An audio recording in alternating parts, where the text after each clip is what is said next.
안녕하세요. 다리돌 장애인 자립생활센터 권인호 팀장 이민호라고 합니다. 오늘 대구광역시 피플퍼스트 지원사업 발달장애인 자기용어 역량 강화 교육 자기용어 실천방법 배워보기 강의를 시작하도록 하겠습니다. 오늘 진행할 교육 자료는 전 보건복지가족부, 현 보건복지부 발간 공개 자료를 사용했습니다. 그리고 국가인권위원회 발간 알기 쉬운 장애차별금지법 자료를 참고했습니다. 첫 번째로 장애차별금지법에 대해서 설명을 드리도록 하겠습니다. 장애차별금지법은 장애를 이유로 한 차별을 금지하고 장애를 이유로 차별받은 사람의 권리를 구제해서 장애인이 사회에 참여하고 평등권을 실현해서 인간으로서 존엄과 가치를 구현하기 위해서 만들어진 법입니다.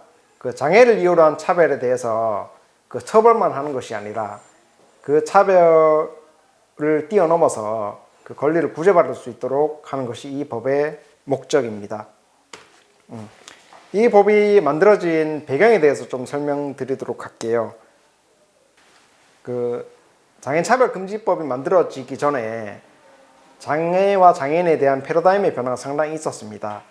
가장 처음으로는 장애의 문제를 치료해야 될 것, 부끄러운 것, 신의 형벌 이렇게 생각하는 전통적 관점의 패러다임이 있었고요. 두 번째로는 재활 모델 패러다임이 있었습니다. 재활 모델 패러다임은 장애인 당사자의 장애를 재활하거나 치료해서 사회에 통합하자는 이런 모델이었고요. 그 다음에 사회적 모델이라는 게 있었습니다. 사회적 모델은 장애와 장애로 인한 이런 사회적 차별이나 이런 것들을 장애인 개인의 재활이나 치료로 극복해야 될 것이 아니라 사회적 환경과 장벽을 제거해서 장애인들이 사회에 통합할 수 있도록 하는 사회적 모델, 이렇게 세 가지로 발전해 왔습니다. 아까 장애차별금지법에 커다란 방향에 대해서 말씀을 드렸는데요. 장애인차별금지법의 목적은 보시는 영상과 같이 모든 생활 영역에서 장애를 이유로 한 차별을 금지하고 장애를 이유로 차별받은 사람의 권리를 효과적으로 구제하자는 것이 장애인차별금지법의 목적입니다.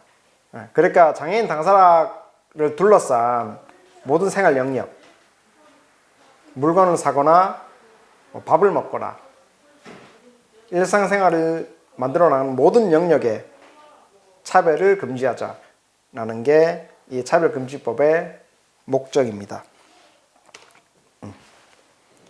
이제 장애인차별금지법에는 장애인차별금지 영역이 있습니다.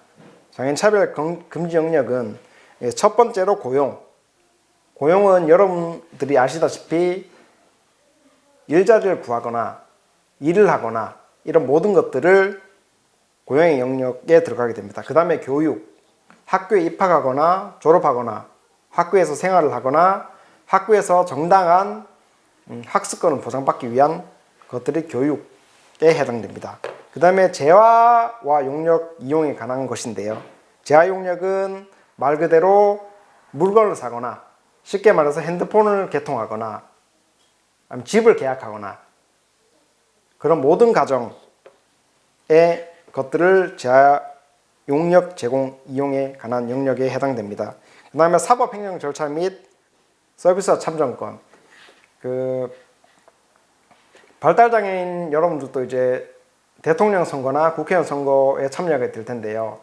이런 부분에 대해서 발달장애나 장애를 이유로 이제 참정권을 투표할 권리를 온당히 이제 보장받지 못하는 상황이 좀 있는데 그런 것들을 좀 보장해라. 그 다음에 사법행정 절차 및 서비스 관련된 것은 경찰서나 법원이나 이런 모든 절차에 발달장애인이 차별받지 않고 그 모든 영역에 좀 잘 참여할 수 있도록 하기 위한 것이 이제 사법행정 절차 및 서비스 참정권에 해당됩니다. 그 다음에 모부성권. 발달장애인이지만은 어머니와 아버지 그리고 관련된 모든 부분에서 차별을 하지 말아야 된다. 그 다음에 가정, 복지시설, 건강권. 발달장애인들도 이제 시설에 사시는 분들이 있고 집에서 이제 살아가고 계신 분들이 있는데 그런 가족 내에서의 차별이나 그다음 복지시설 안에서의 차별, 그다음에 병원이나 그 동네 의원을 이용할 때 차별을 받지 말고 모든 권리가 보장되어야 한다. 그 다음에 장애 여성, 장애 아동, 정신적 장애. 그 장애 여성, 장애 아동, 정신적 장애는 장애인 중에서 더 많은 차별을 받는 이런 영역에 속하는 장애 유형들인데 이런 정체성을 이유로 모든 생활 영역에서 차별받지 않고 평등권을 보장받기 위해서 이 영역을 다 두고 있습니다. 아까 차별 영역에 대해서 좀 말씀을 드렸는데요. 그 다음에 차별 유형과 차별 금지 대상에 대해서 한번 보도록 하겠습니다. 여기 그림에 보시면은 여기 휠체어를 탄 장애인이 있고 회사에서 직원을 모집하는 직원이 있습니다. 근데 여기서 그 장애인은 사무직을 수행하는데 아무런 영향을 주지 않는다고 장애인 당사자는 말을 하고 있는데 이 회사에서는 장애를 이유로 장애는 곤란하다는 이유로 지금 채용을 거절하고 있는 이런 상황입니다. 그래서 이런 차별 유형을 직접 차별이라고 합니다. 직접 차별이라 하면은 쉽게 말해서 장애인이 식당을 이용하려고 하는데 아무런 이유 없이 장애인의 식당 출입을 거부하거나 장애인이 경찰서를 이용하려고 하는데 장애라는 이유로 조사에서 배제하거나 이런 것들을 이제 직접 차별이라고 할 수 있습니다. 그리고 최근에 이제 발달 장애인에 대한 이제 폭행 사건이 되게 많아지고 있는데 폭행이나 이런 학대 사건도 직접 차별에 해당됩니다. 그 다음에 간접 차별이라는 것이 있습니다. 간접 차별은 그 직접 차별과 달리 장애인에 대해서는 직접적으로 차별을 하지 않지만은 장애인에게 장애인을 고려한 그런 기준을 적용하지 않아서 불리한 결과가 발생되는 것을 간접 차별이라고 합니다. 여기 사진에 보시면 시각장애인 분이 계십니다. 그리고 여기 점자책이 있습니다. 시각장애는 시각에 장애가 있는 분들이어서 그 시력으로 문서나 글자를 판별할 수 없는 분들을 말합니다. 그래서 이런 시각장애인에게 비장애인과 동일한 시험지를 주면은 시험을 칠 수 없게 됩니다. 그런데 이제 이 시각장애인에게 비장애인과 동등한 이런 시험지를 비장애인과 똑같은 시험지를 주는 것은 그 시각장애인을 고려하지 않은 거죠. 그래서 이런 것들이 간접차별이라고 할 수 있습니다. 예를 들어서 이런 것들이 있을 수 있습니다. 그 동사무소나 행정복지센터에 갔을 때 그 발달장애인을 위한 읽기 쉬운 행정처리 자료들을 제공하지 않아서 발달장애인이 그러한 행정 절차에 참여하지 못하는 것, 이것을 간접차별이라고 할 수 있습니다. 그 다음에 정당한 편의 제공 및 거부에 의한 차별이 있습니다. 여기 사진에 보시면은 여기 전시장이라고 되어 있습니다. 전시장으로 되어 있지만은 여기 휠체어를 탄 이용자가 이 전시장에 갈 수가 없습니다. 왜 그러냐면 여기 계단이 있기 때문입니다. 이 계단으로 인해서 휠체어를 이용한 장애인이 미술 전시나 음악 공연을 볼 수 없는 것. 그런데 이제 이 장애인이 이제 전시장이나 그 음악회 주최에 이 계단을 올라갈 수 있는 방안을 마련해 달라고 이제 요청을 하였음에도 불구하고 우리는 휠체어 장애인 올라올 수 있도록 그러한 편의들을 제공할 수 없다라고 말하면 이거는 정당한 편의 제공 거부에 의한 차별입니다. 그래서 이런 차별을 해소하기 위해서는 여기 임시경사로를 설치하든지 해야 합니다. 예를 들어서 시각장애인이 어떤 대학교 수업을 듣는다고 쳤을 때 그 시각장애인이 볼 수 있는 교육 자료를 제공해 달라고 요청을 했는데 그 대학교 측에서 시각장애인을 고려한 정보를 제공하지 않는다거나 교육 자료를 말하는 거죠. 그 다음에 청각장애인이 있는데 그 청각장애인 분이 이제 토론에 왔을 때 그 수화 통역을 제공하지 않았을 때 이때 청각장애인이 이 토론의 내용을 알기 위해서 수화 통역사를 제공해 달라고 요청했는데 주최 측에서 수화 통역을 거부했을 때 이런 것들을 정당한 편의 제공 거부에 의한 차별로 볼 수 있습니다. 그 다음에 광고에 의한 차별이 있습니다. 그 광고라 하면은 뭐 다양한 광고들이 있습니다. 최근에는 유튜브 광고도 있을 수 있고 라디오 광고, 뭐 TV 광고, 종이로 된 신문 광고 이런 다양한 광고들이 있습니다. 그래서 이런 광고에서 장애인을 차별하는 것들이 광고에 의한 차별입니다.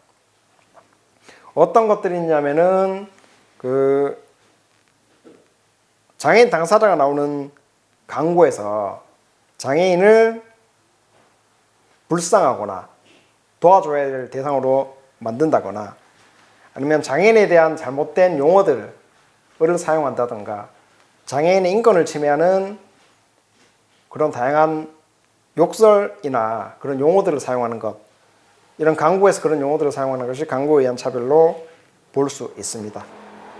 다음으로 이제 차별금지 대상에 대해서 설명드리겠습니다. 이 장애인차별금지법은 그 용어를 풀어보면은 장애인차별금지 및 권리구제 등에 관한 법률입니다.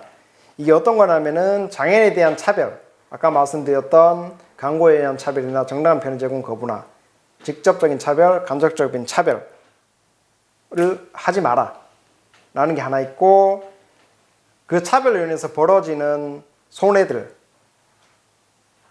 예를 들어서 이제 몸이 아프다던가 그런 권리들을 누리지 못하게 하는 차별들에 대해서 그 차별을 구제해라. 그래서 그 권리들이 실현될 수 있도록 해달라고 하는 것이 장애인차별금지 및 권리구제에 관한 법률입니다. 그 다음에 그 장애인차별금지법에서 말하는 차별금지 대상이 있습니다. 첫 번째로 장애인이 있습니다. 장애인차별금지법이니까 장애인의 차별금지 대상이 들어갑니다. 이 장애인은 신체적, 정신적 손상이나 기능 상실이 오랫동안 장기간에 걸쳐서 생겨서 개인 일상이나 사회생활에 제약이 있는 사람들을 말합니다. 지금 강의를 하고 있는 저도 이제 휠체어를 이용하고 있거든요. 그래서 이 휠체어 이용이 되게 오랫동안 지속되어서 그 건물에 쉽게 접근하지 못한다던가 다양한 구조로 인해서 사회생활을 하기 어려운 사람들을 장애인이라고 말을 합니다. 그 다음에 장애인을 대리 동행하는 자, 쉽게 말해서 장애인을 돕기 위한 활동지원사, 장애인 일상생활을 돕기 위한 활동지원사, 그 다음에 후견인, 장애아동의 보호자, 그 다음에 수어통역사 등등의 장애인을 대리하거나 동행하는 사람들 또 차별하면 안 된다라고 말하고 있습니다. 그 다음에 보조견 또는 장애인 보조기구, 보조견은 이제 흔히 말하는 시각장애인 안내견, 그 다음에 이 보조견은 시각장애인 안내견만 있는 게 아니라 최근에는 지지장애인을 돕는 그런 안내견들도 있습니다. 그 다음에 장애인 보조기구는 휠체어나 목발이나 그 다음에 청각장애인이 사용하는 보청기, 이제 시각장애인분들이 사용하는 케인, 이런 것들이 장애인 보조기구에 해당되는데, 이런 것들을 사용하는 데 있어서 사용을 금지하거나 이런 모든 것들이 차별금지에 들어가게 됩니다. 다음으로는 장애인차별금지법에서 말하고 있는 차별금지 영역에 대해서 말씀을 드리겠습니다. 차별금지법 영역에는 고용, 교육, 재화와 용역 제공의 이용, 사법, 행정 절차 및 서비스 참정권, 모부선권 성, 가족, 가정복지시설 건강권, 장애 여성, 장애동, 정신적 장애가 이제 차별금지 영역에 들어가게 됩니다. 첫 번째로 고용에 대해서 설명을 드리도록 하겠습니다. 고용은 쉽게 말해서 아까 말씀드렸다시피 어떤 사무실이나 업체에 취업이 되어서 일을 하고 그 일을 대가로 월급을 받거나 이런 다양한 소득 활동을 하는 것, 돈을 버는 활동들을 고용이라고 말할 수 있습니다. 그래서 고용에는 다양한 것들이 있습니다. 첫 번째로 근로관계가 있습니다.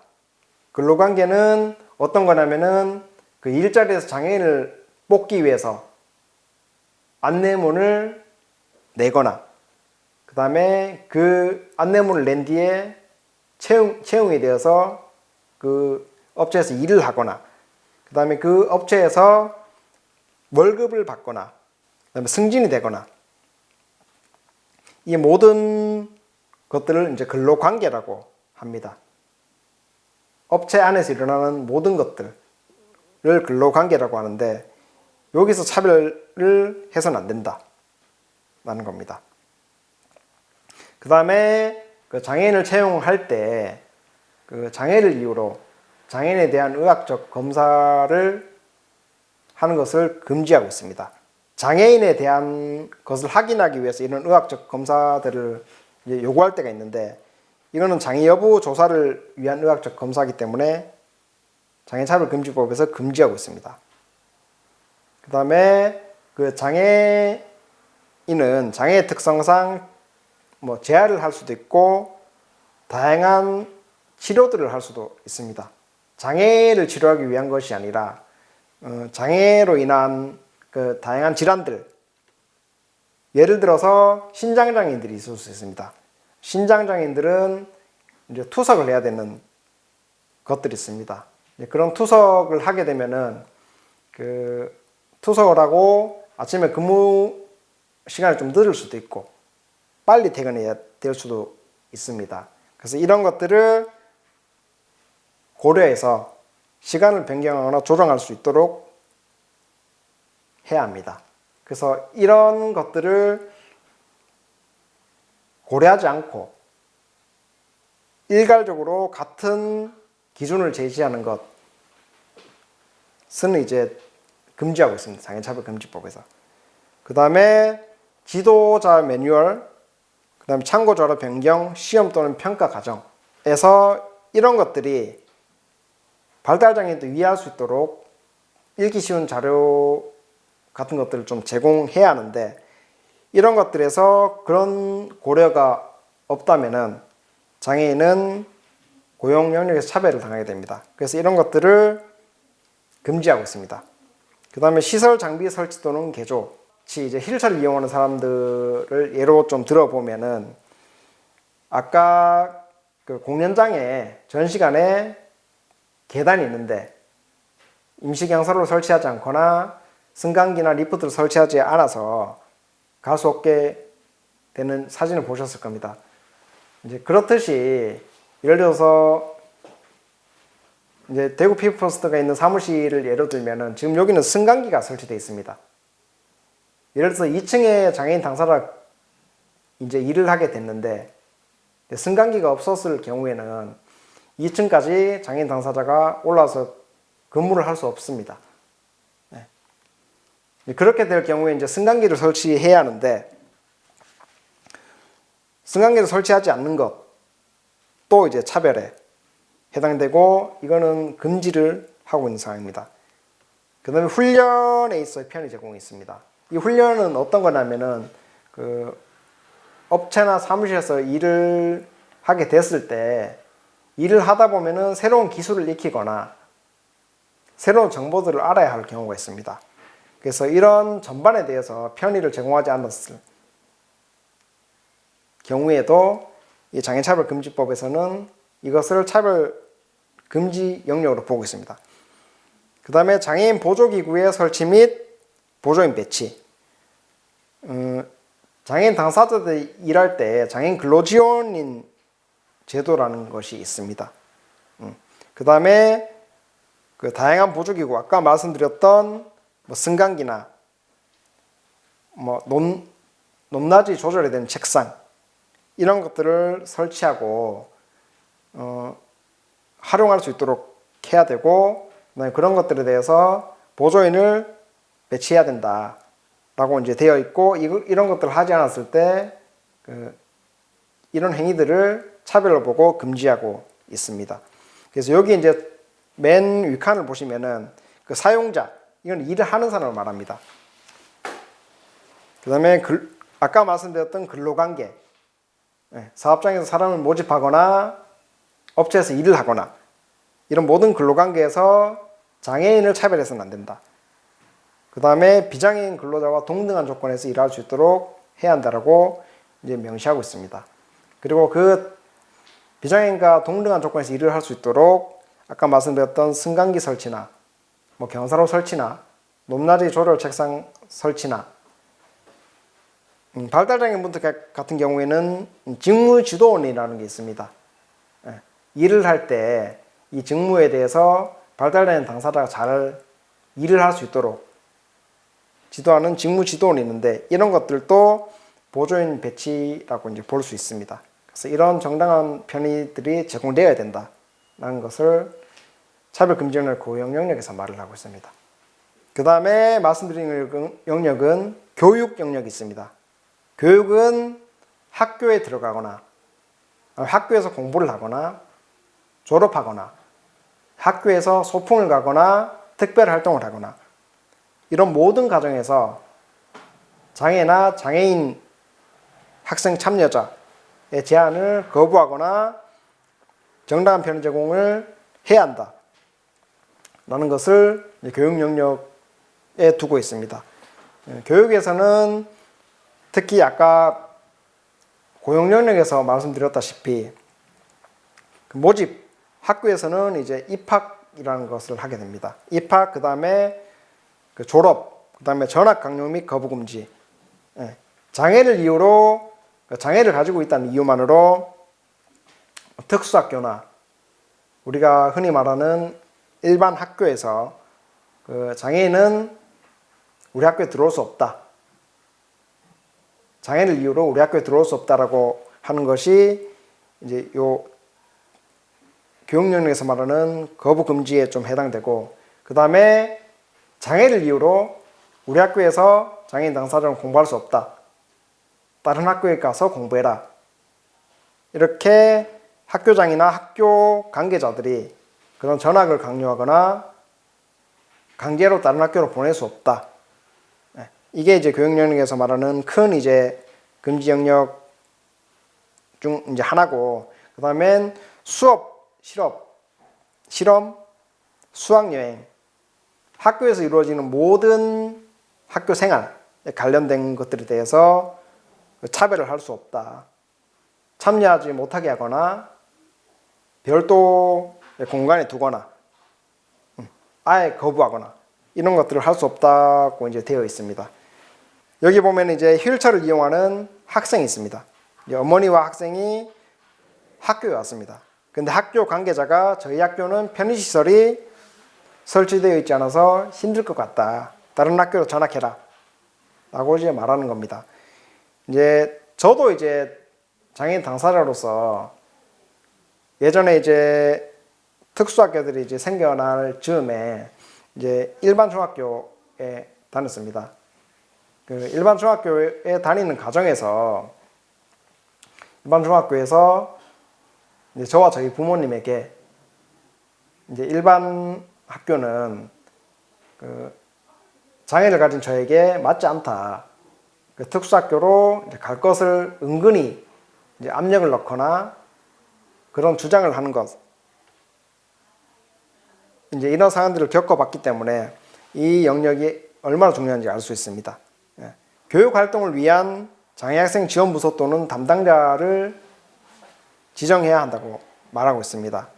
그 장애인 당사자가 학교에 갔을 때 뭐 승강기를 설치한다거나 발달장애인을 위한 읽기 쉬운 자료를 만든다고 해서 그 장애인 당사자가 학교에 차별당하지 않는 것은 아닙니다.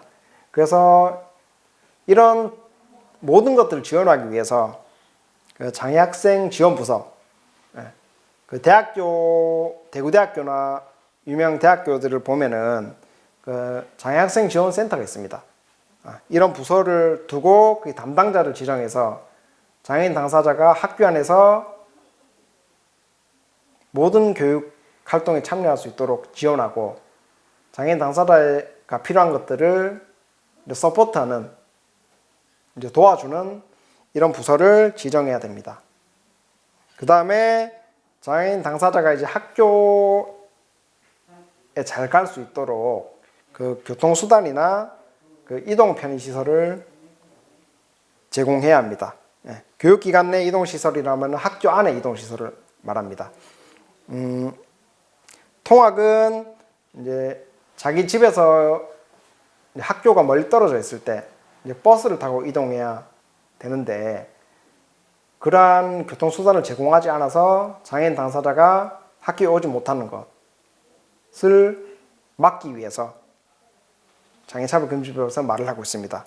그 다음에 교육기관 내 이동 등 편의시설 제공은 이제 학교 안에서 학교의 모든 시설에 장애인 당사자가 쉽게 갈 수 있어야 되는데, 그러한 이제 편의시설들을 만들지 않아서 학교 안의 모든 건물이 계단으로 되어 있거나 승강기가 없거나 장애인 하는실이 없거나 그 다음에 교실 앞에 턱이 있거나 이렇게 되면은 장애 학생이 교육활동을 하는데 차별을 받게 됩니다.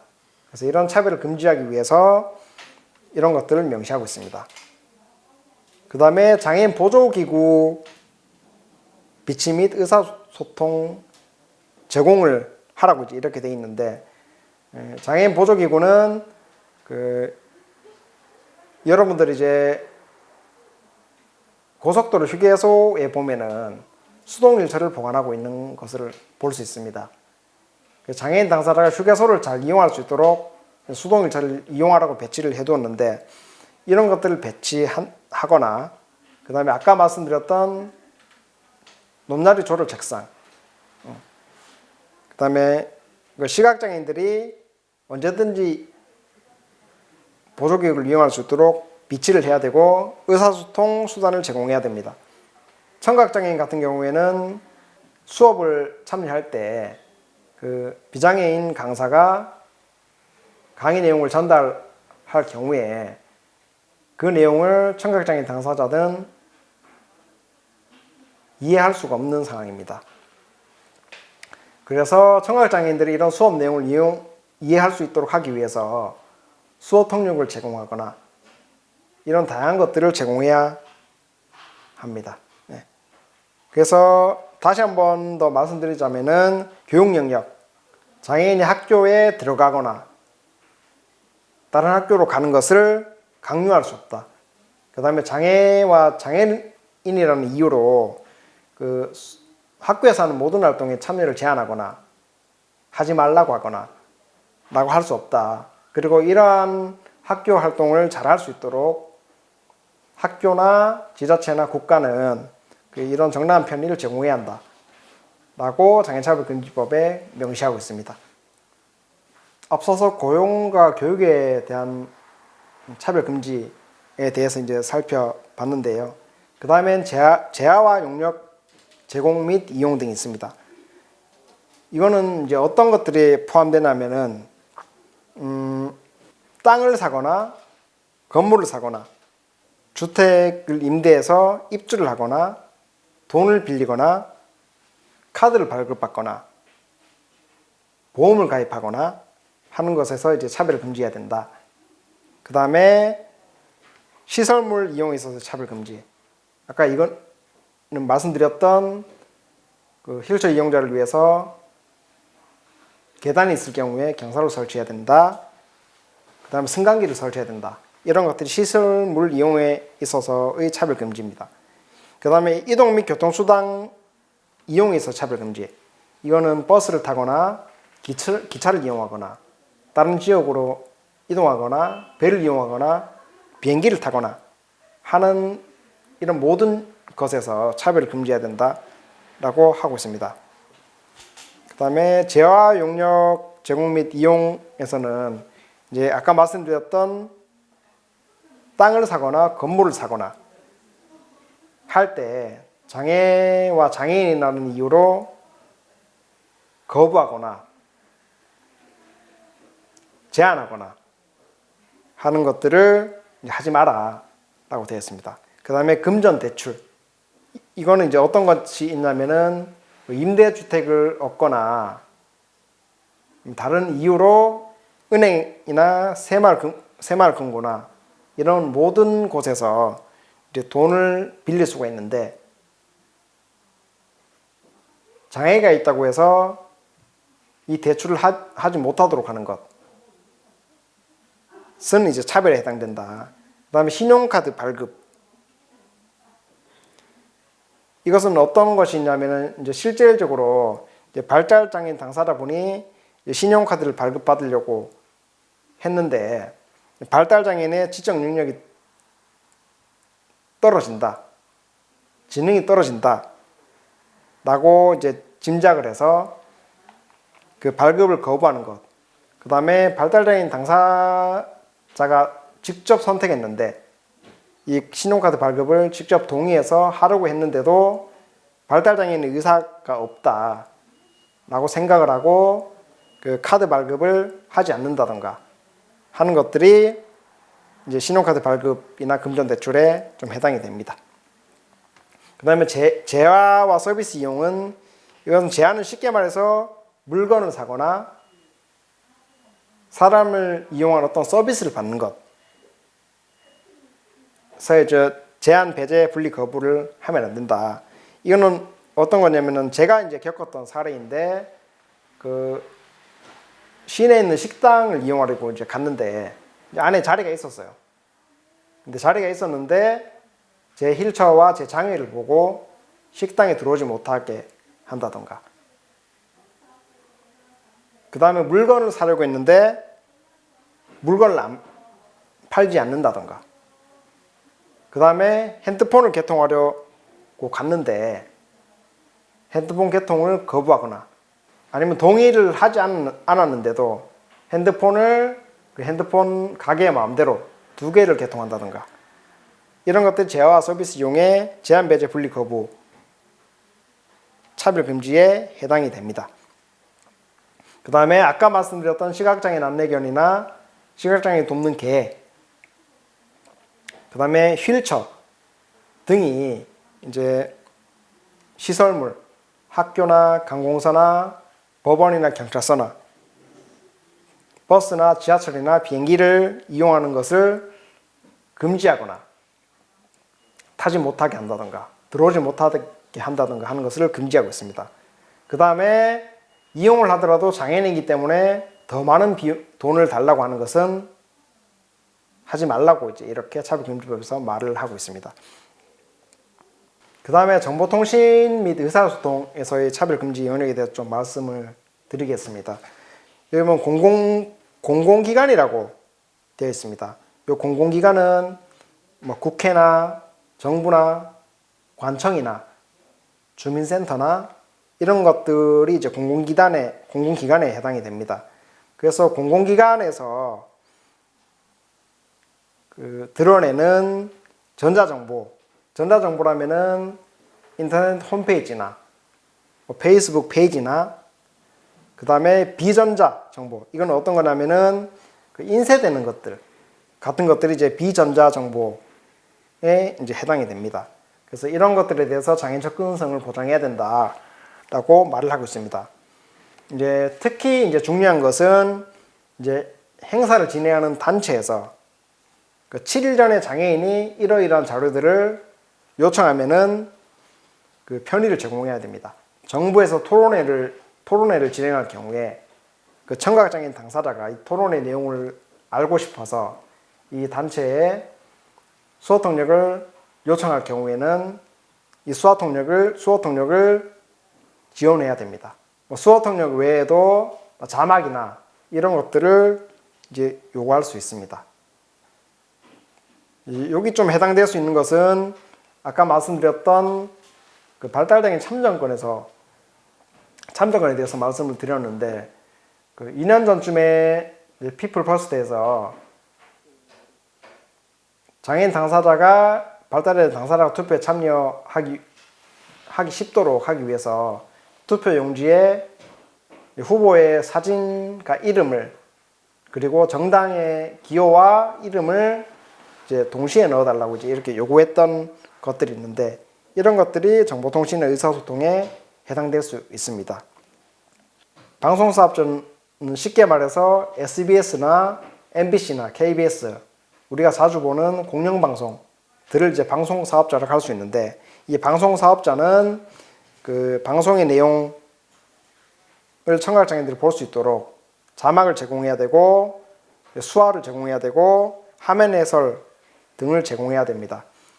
요즘 보시면은 그 최근에 좀 있었던 일인데 그 청각장애인들이 이제 지속적으로 요구를 해서 KBS, SBS, MBC 3사가 이제 뉴스에서 수어 통역을 제공하겠다 라고 해서 지금 그 9시, 8시 뉴스 보시면은 그 아랫단에 수어 통역이 제공되고 있는 것을 알 수 있을 것입니다. 그리고 이런 정보통신 및 의사소통은 이제 청각장애인이나 시각장애인에 대한 것만 있는 것이 아니라 발달장애인들도 해당이 될 수 있습니다. 그 몇 년 전 선거에서 후보자들이 발달장애인들이 후보자들의 공약 내용, 후보자들이 이러이러한 것들을 하겠다. 내가 당선이 되면은 이러이러한 것들을 지키고 이러한 것들을 하겠다. 라고 하는 그런 공약들을 발달장애인이 이해할 수 있는 쉬운 자료로 제공한 적이 있습니다. 이거는 이제 발달장애인들이 쉬운 투표용지나 그림으로 된 투표용지를 제공한다고 하더라도 그 후보가 어떤 것들을 하겠다고 약속한 내용들을 볼 수 없다면은 선거에 참여할 수 없겠죠. 그래서 이제 발달장애인 당사자들이 후보자에 대한 공약들을 쉽게 알 수 있도록 하기 위해서 이런 쉬운 공약집들도 제공이 될 필요가 있습니다. 다음으로는 문화예술 체육활동에 대해서 말씀을 드리겠습니다. 그 문화는 영화를 보거나 공연장에 가거나 무용을 보거나 그 다음에 예술체육활동은 지역사회 체육 프로그램에 참여한다던가 장애인 당사자가 예술활동에 참여하는 것을 이제 거부할 수 없다.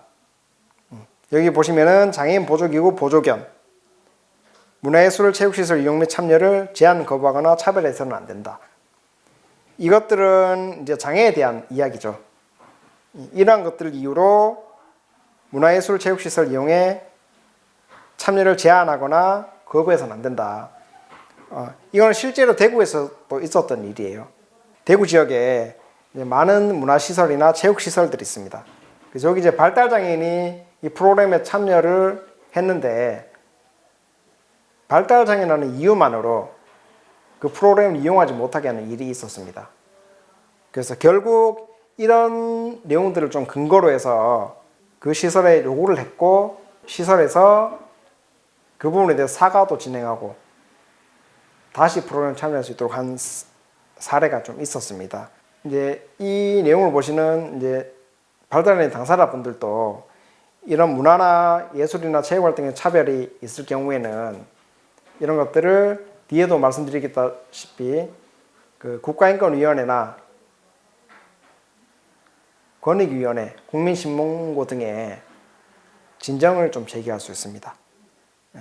그래서 이런 것들에 대해서 문화예술 체육활동에 차별을 해서는 안 되고 그래서 나라나 지방이나 문화예술을 진행하는 사업자는 이러한 장애인들이 쉽게 참여할 수 있도록 시설을 정비하고 관련 용품을 구비하고 정당한 편의를 제공해야 합니다.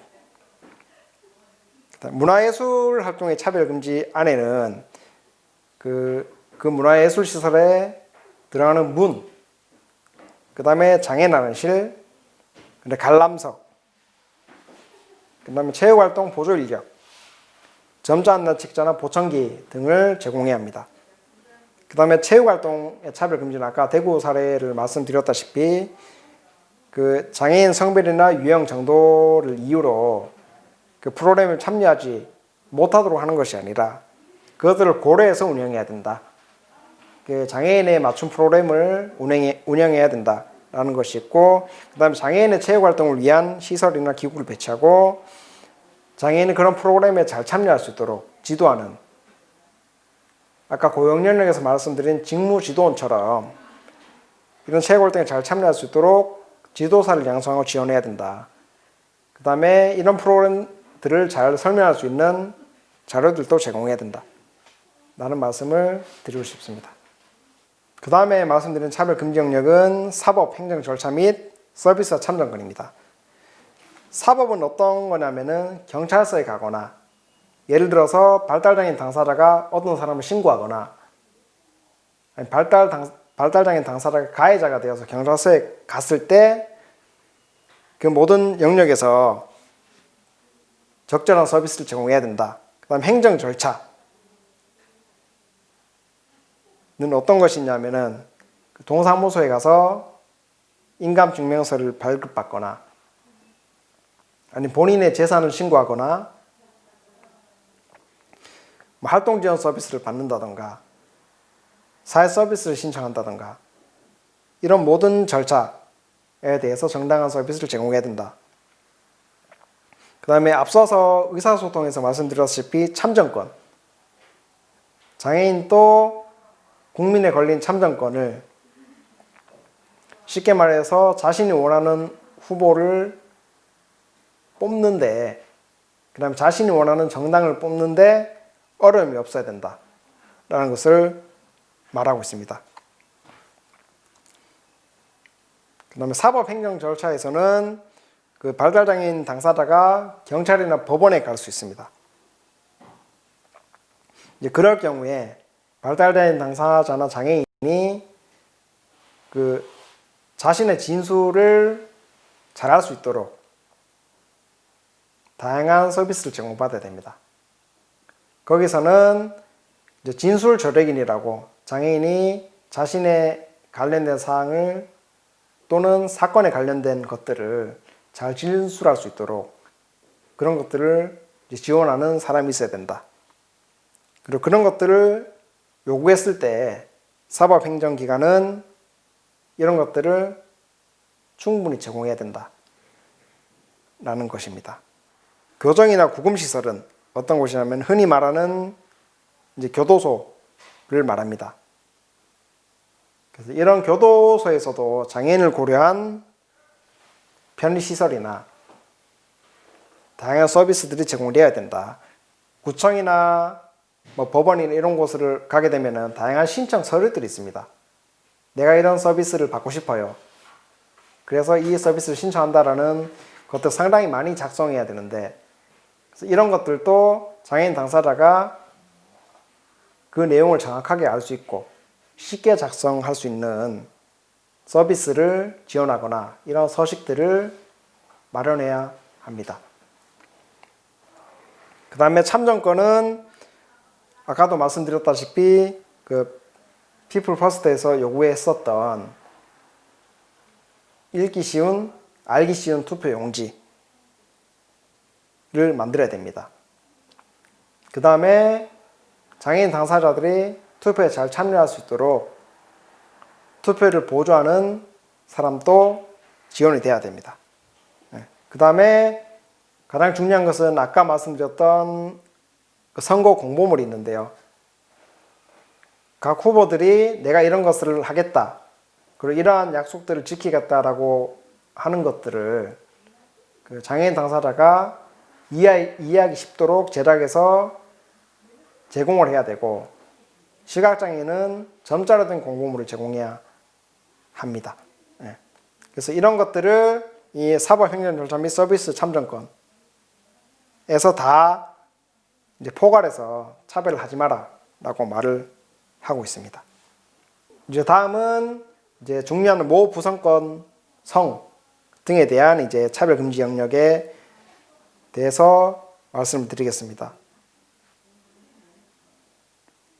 발달장애나 지적장애나 뭐 다양한 장애를 이유로 그 장애인 당사자가 아이를 가지거나 아이를 낳거나 아이를 키우거나 아이를 입양해서 키우거나 라는 것들에서 그것들을 거부하거나 못한다 라고 할 수 없습니다.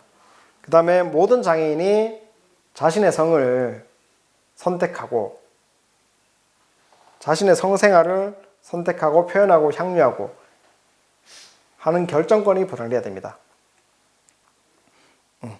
여기서 이제 구체적으로 말씀드리고 싶은 것은 아까 말씀드렸던 임신, 출산, 양육에서 장애를 이유로 제한, 배제, 분리, 거부, 키우지 마라. 예를 들어서 장애인 부부가 자녀를 낳았는데 키우지 못한다고 자녀를 강제로 분리한다던가 이러한 것들을 해서는 안 된다. 그 다음에 장애를 이유로 입양할 수 있는 자격 제한을 두어서는 안 된다. 어떤 아이를 입양해서 이제 키우고 싶은데 장애가 있다고 해서 이것들을 제한하거나 거부할 수 없다. 그 다음에 부모가 장애인이라는 이유로 자녀를 구분하거나 불이익을 줄 수 없다. 그 다음에 국가와 지방자치단체는 이러한 권리들이 잘 보장될 수 있도록 교육을 하거나 감독을 해야 된다 라고 되어 있습니다. 그 다음에 장애인이 이제 성적 자기결정권을 이야기한다던가 이제 성생활, 성관계나 뭐 자위 이런 것들에 대한 기회를 제한해서는 안 된다 라는 것이 모 부성권 성등에서 다루고 있는 내용입니다. 그 다음에 가족, 가정, 복지시설, 건강권 등이 있습니다. 이제 이 건강권은 요즘 코로나 문제로 인해서 발달장애인들이 사회활동을 제한받고 있고 그로 인해서 집안에 갇히게 되고 시설에 갇히게 되면서 이러한 건강을 박탈당하는 일들이 많아지고 있습니다.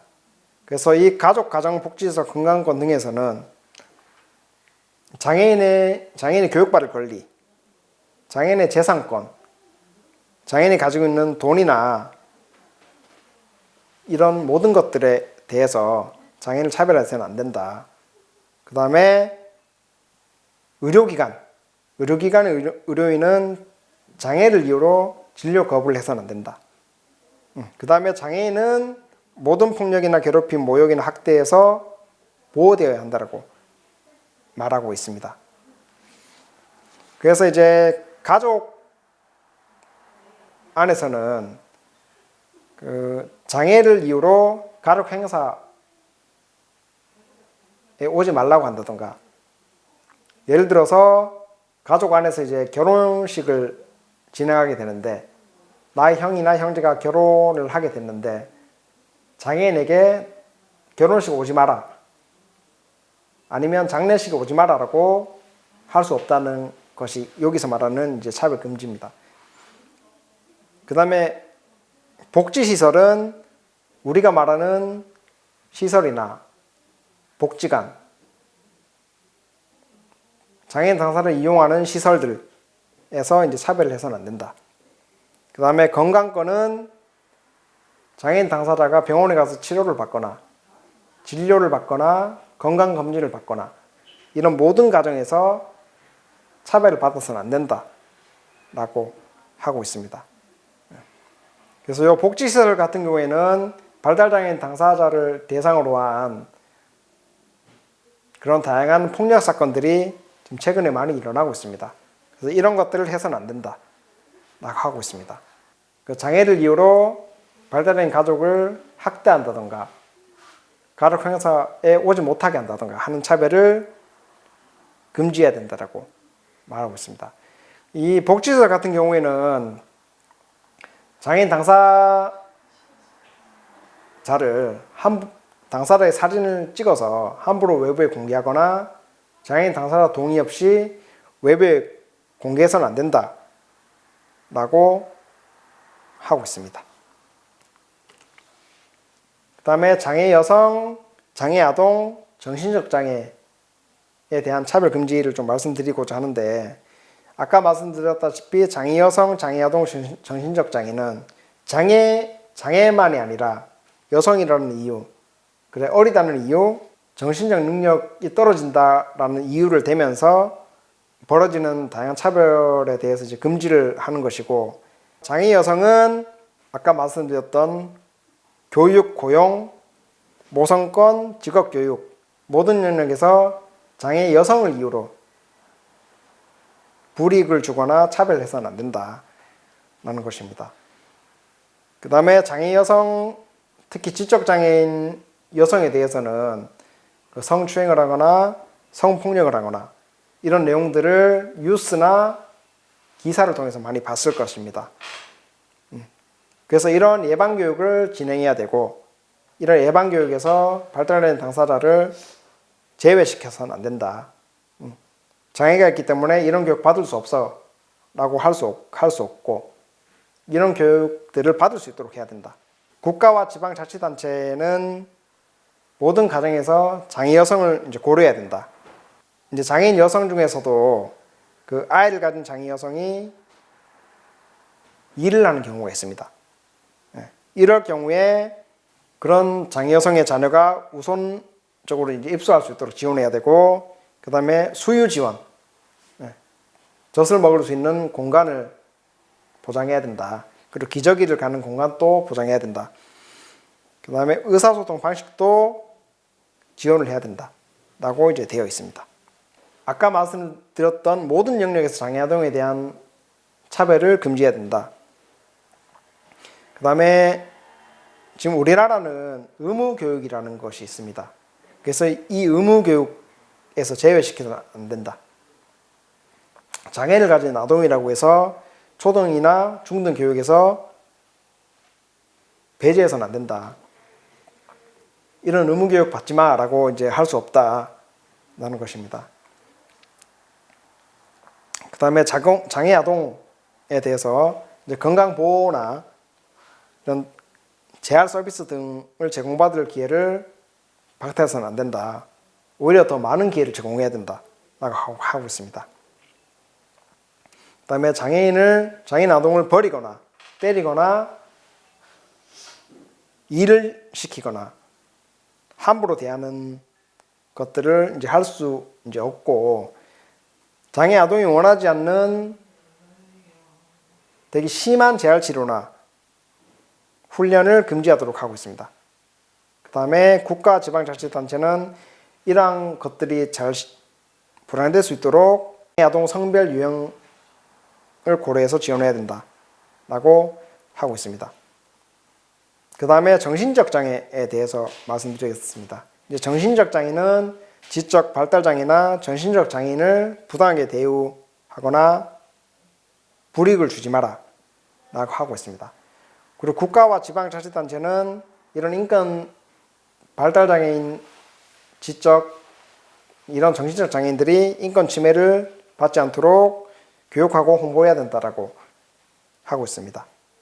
이 그림을 보시면은 휠체어를 이용하는 장애인 당사자가 아이를 낳기 위해서 병원에 왔습니다. 그런데 의사가 무조건 수술을 통해서 아이를 낳아야 된다고 지금 하고 있습니다. 그러나 장애인 당사자는 수술하지 않고 자연적인 방법으로 아이를 낳고 싶다고 말을 하고 있습니다. 그래서 이렇게 의사가 장애인이라는 이유로 장애인 의사에 반해서 자기 마음대로 수술이나 치료 방법을 정하는 것도 이 건강권에서 말하는 차별입니다. 예를 들어서 이제 발달장애인 당사자가 이제 아이를 낳겠다고 병원에 갔는데 의사 마음대로 수술을 하거나 의사 마음대로 임신 중절 수술을 한다던가 낙태 수술을 한다던가 이럴 경우에는 이것은 건강권에서 말하는 차별 금지 영역에 해당됩니다. 그다음 이것을 보시면은 이제 장애인 당사자가 어떤 사람을 위해서 강제적으로 일을 하고 있습니다. 이런 것은 이제 금전 착취로 볼 수 있습니다. 그 다음에 시각장애인 당사자를 욕한다던가 발달장애인 당사자의 모습이나 말을 흉내내는 것, 이런 것들은 괴롭힘이 될 수 있습니다. 그리고 발달장애인이나 정신적 장애를 이유로 함부로 때린다든가 가지고 있는 돈을 뺏는다든가 이런 불이익을 주는 것은 이제 괴롭힘 금지, 괴롭혀서는 안 된다 라고 장애인차별금지법이 말하고 있습니다. 지금까지 차별 금지 유형이나 영역에 대해서 많은 부분들을 이제 살펴봤는데, 이제 마지막으로 이 차별을 당한 것들에 대한 권리를 어떻게 구제할 것인가 라는 것들에 대해서 알아보도록 하겠습니다. 첫 번째로 행정기관을 통한 권리 구제가 있습니다. 이 행정기관이라면은 여러분들이 많이 아시는 국가인권위원회, 그 다음에 법무부 등이 있습니다. 국가인권위원회에는 진정을 접수할 수 있습니다.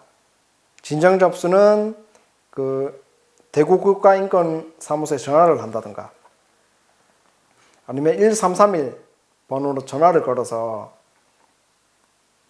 장애인 당사자 본인이 나 이런 차별을 받고 있다 라는 것들을 진정할 수 있습니다.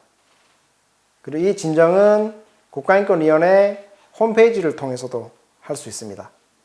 그리고 이 진정은 장애인 당사자가 할 수도 있고 피플퍼스트 같은 장애인 단체에서도 할 수도 있고, 그 다음에 장애인 지역공동체 같은 단체, 다리또 센터 같은 다양한 단체에서 국가인권위원회에 진정을 할 수 있습니다. 이렇게 이제 진정을 접수하면은 국가인권위원회에 조사를 해야 됩니다.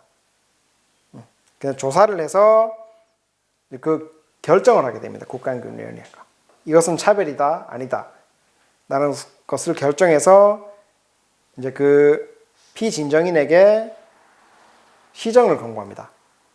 이러이러한 것들이 차별이니까 이러한 것들을 해소하기 위해서 다양한 방법들을 마련해라, 이런 권고를 할 수 있습니다. 그래서 이 권고에서 진정인이 이 권고에 대해서 받아들인다, 이 내용에 대해서 좋다라고 하면은 이제 종결이 되거나 이제 구제 조치가 되게 됩니다. 여기서 말하는 진정인은 이제 장애인 당사자를 말합니다.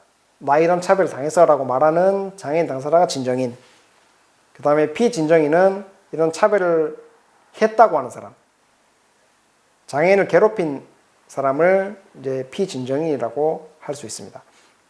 받아들이지 못했을 경우에는 이제 법무부 장관에게 이 내용을 전달하게 됩니다. 그 다음에 법무부 장관은 그 국가인권위원회가 말했던 그런 내용들에 대해서 이제 시정명령을 내리고 장애인 당사자에 대한 차별을 중지하고 이러한 것들을 회복해라, 이러한 차별로 인해서 벌어진 것들에 대해서 손해를 배상해라 라는 내용의 시정명령을 할 수 있습니다. 그래서 이 시정명령을 법무부가 이 피진정인에게 했는데도 이거를 하지 않았을 경우에는 과태료 3천만 원을 내라고 할 수 있습니다. 하지만 이 시정명령을 내렸을 경우에 피진정인, 가해자라고 할 수 있는 사람은 이거에 대해서 다시 반론을 제기할 수 있습니다. 이 시정명령은 올바르지 않다라고 다시 요구를 할 수 있습니다. 아까 말씀드린 시정명령이나 구제 조치에 대해서 말씀드리겠습니다. 이 법원의 구제 조치는 법무부를 말합니다. 그러면 시정명령 같은 경우에는 장애인 차별을 했던 것들에 대해서 이러한 차별을 하지 말고 이러한 차별이 일어나지 않도록 이러이러한 것들을 해라고 법무부 장관이 진정인의 신청이나 피해자의 신청으로 이제 그런 명령을 할 수 있습니다. 이 명령을 했을 경우에 3천만 원 이하의 과태료를 부과할 수 있도록 되어 있습니다. 3천만 이제 벌금을 내도록 할 수 있다라는 것입니다.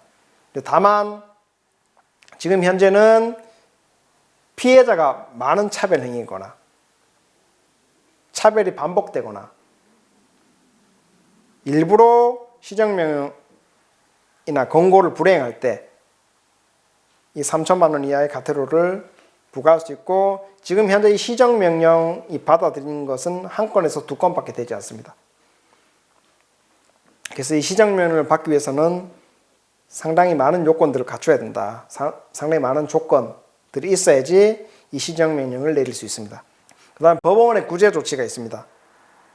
법원은 이제 장애인차별금지법에서 금지한 차별 행위를 했을 경우에 3년 이하의 징역이나 3천만 원 이하의 벌금을 내라고 이제 할 수 있고, 그 다음에 피해를 입은 사람이 그 차별로 인해서 입은 손해들을 뭐 돈이나 시간이나 이런 것들로 배상할 수 있게 갚도록 할 수 있도록 책임을 지우고 있습니다.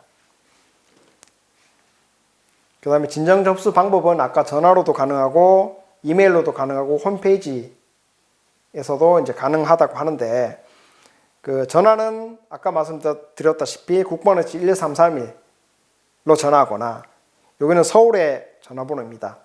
이 번호로 전화를 한다던가 대구 국가인권위원회를 이제 검색해서 그쪽으로 전화하는 방법도 있습니다.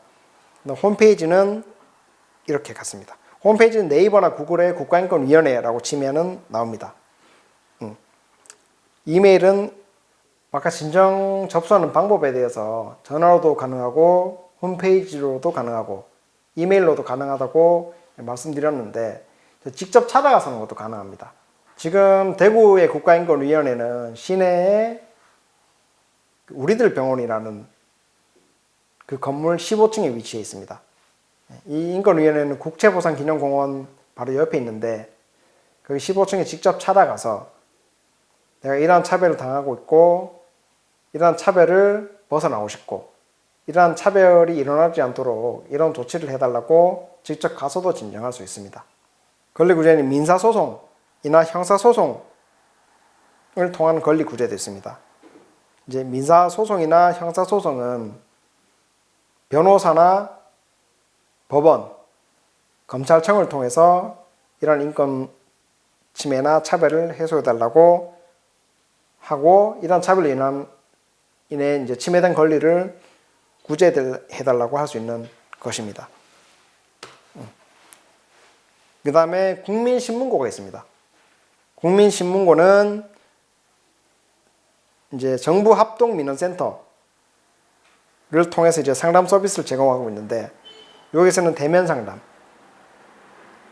지금 상담실은 서울 상담실과 세종 상담실이 있습니다.